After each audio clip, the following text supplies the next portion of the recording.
Hi, welcome back to the other side of the stale. It's Michael Jackson coming at you again with another video. I want to thank everybody for sharing, and subscribing, and sending me questions and thoughts about videos to do and subject matter.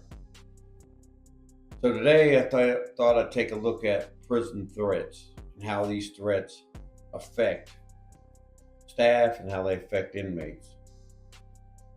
So I guess to start, when you look at threats in prison, you have to look at it from an inmate perspective and a staff perspective.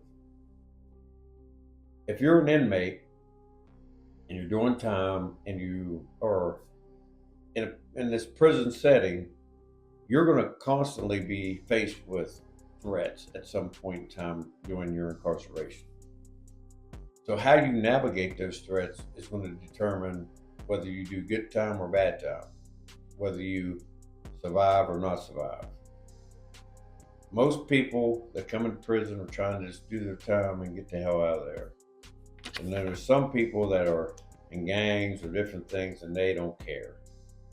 But for the most part, if you break down the types of prison threats there are, they seem to go in certain categories.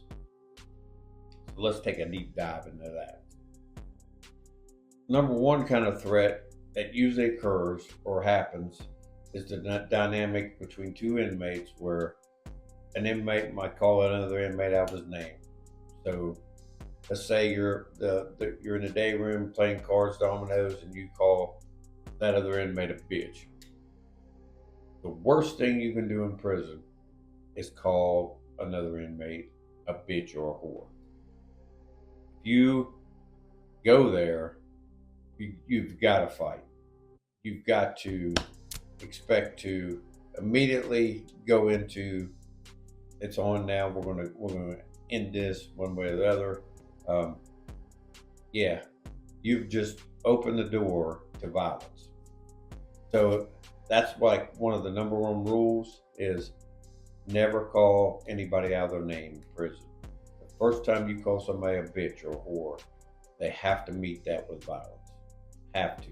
Because if they don't, and they allow you to call them a whore, they're going to get treated like that the rest of the time they're there. Because in prison, if one guy does it to you and you don't do nothing about it, there's going to be 100 guys do that to you, and you're just going to be that guy, the guy that gets punked out. Your store call is going to get taken, shit's going to get stolen off of you because you just became the biggest bitch in the prison. So that's kind of like the number one. Next one is if you owe money, to people, more than likely, 100% of the time, if you owe money, you don't pay it back, you're going to get threatened to be hurt, or they're just going to automatically hurt you. So the threat of when you owe money, that is a very high level threat, because even out in the real world, when you owe money, people get pissed off. Can you imagine inside the walls of somebody being owed money and you're basically saying, I'm not paying you? If you come off with the I'm not paying you, you're getting hurt, you're getting stabbed, something bad's going to happen to you. The next one is just general disrespect in general. You don't have to, it doesn't have to be you call them out of the name. It's just being disrespectful. You might be a guy waiting on, talking on the phone and you're loud and he can't hear his phone call, or it might be watching TV and you try to change the channel. It's about being disrespectful. If you're disrespectful to somebody in prison, I promise you're going to get a threat, and then that threat's going to be executed with some type of physical violence. So you better not ever be disrespectful in prison. Respect is the number one thing in prison. You cannot disrespect anybody. And I'm talking about even if you're an inmate and you disrespect an officer or staff, that's going to be met with something. Usually met with the same type of energy.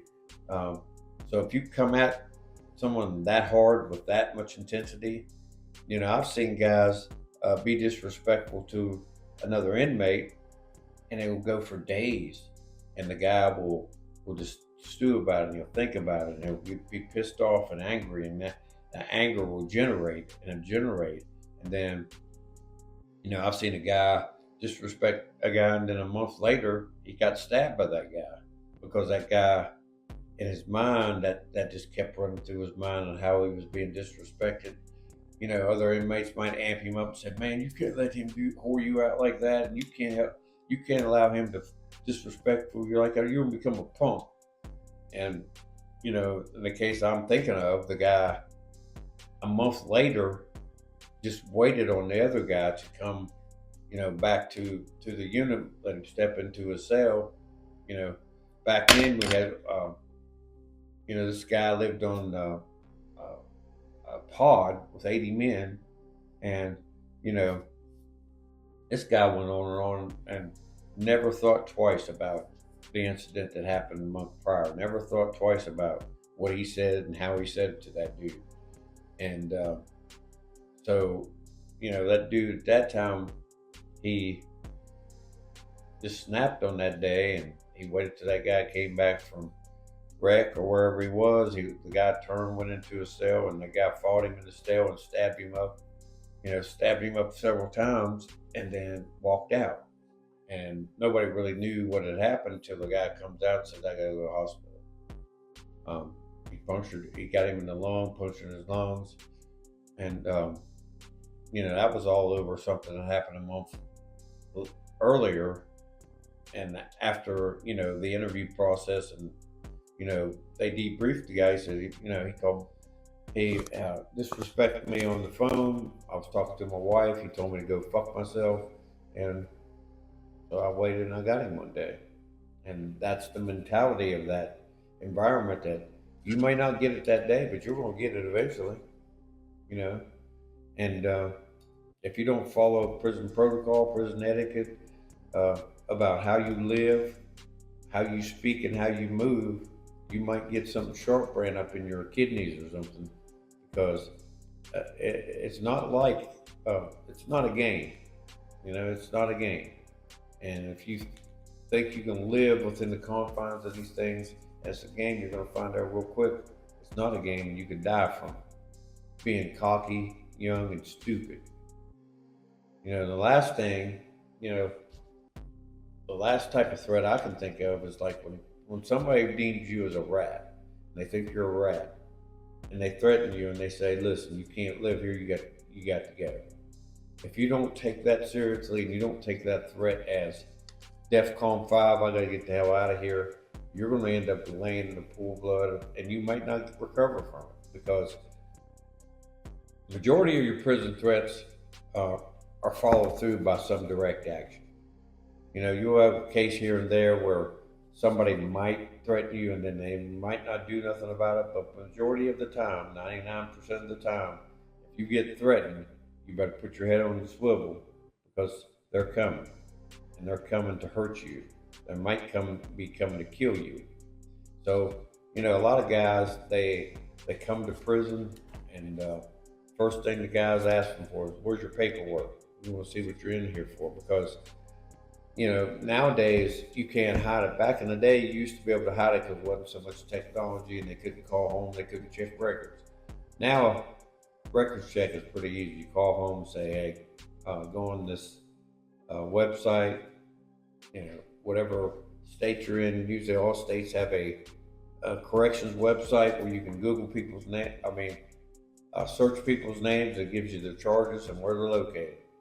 So if you're in there on a sex charge with a kid, if you're in there for a sex charge of whatever, and it's not a good charge that inmates don't like, then you're hit. And if you get threatened and they say, you can't live here, you got to go, get the fuck out. And if you don't do that, you will be in serious, serious trouble. Now, if you look at the other side is of it is, as you're a staff member, you don't take any threats lightly. So it doesn't matter if it's calling you out your name, disrespect, prison etiquette, all that other stuff. All threats are deadly in your world. So if an inmate threatens me, I'm immediately going to um, have him secured and locked away, because you cannot put your guard down as a correctional officer or a correctional staff. Because if they're threatening you, I've had guys say, when I get out and come to your house and I'm gonna fuck you up or I'm gonna do whatever to you. And my response is usually, if you show up at my house, you're not leaving, because I'm gonna see you before you see me. I've got security cameras around my house, stuff like that. And if you show up on my doorstep, it's over for you, because you're a threat to me. So I'm gonna take it as a threat. If you took enough energy to figure out where I live and all that, and you show up at my house, I'm gonna defend myself, and you're not leaving by your own will. You're gonna be leaving under ambulance, whatever, the cops or whatever, but you're gonna be laying on my front yard with bullets in you, because I'm not taking the chance of you hurting me. I mean, you've got to be realistic. You got to understand what you're dealing with. You got to understand that if you threaten somebody and you go to that level, you got to understand that people may match that energy. And if you've ever been in a correctional setting, if you ever worked in a correctional setting, if you've been an inmate and been incarcerated in a correctional setting, you know how fast things can go bad and how fast they do go bad in those types of situations. So if you're going to be that guy, and you're going to be the guy run your head, run your mouth, and making threats, the one thing I can say to you is you better be able to follow through on those threats. Because talking shit in a group of 10 guys may be cool until you're not with those 10 guys. So the thing about prison threats is, on the inmate side, there's certain protocols and things you got to live with, and how you operate and how you move in prison. And from the staff perspective, all threats are bad threats. There is no little threat and big threat. And it doesn't matter what size the person is, what affiliation he is, what any of that stuff. As a prison officer, correctional officer, whatever you want to call it, guard, staff person, you take all threats the same way. So when you're on this side of it, all threats are bad threats, and all threats are going to be met with intense manpower and intense force, because everybody wants to go home. And that's the name of the game. You come in, you go to work, you do your job, and you go home. So if you're going to be that cat that threatens everybody, talks shit to people, and makes threats, best believe that there's going to be somebody to answer that, and you may not like it. So if you're threatening a staff person or you're threatening an inmate, either way, you're going to have that energy met full force by somebody. So my suggestion is, stay on the other side of the cell and you'll never have to experience it. But if you do, you better learn the etiquette of prison protocol and know how to move in prison, because there's no good threats in prison, and there's no minimum little tiny threats, and there's always big threats. So keep your head up, keep your head on the swivel, and remember, always stay on the other side.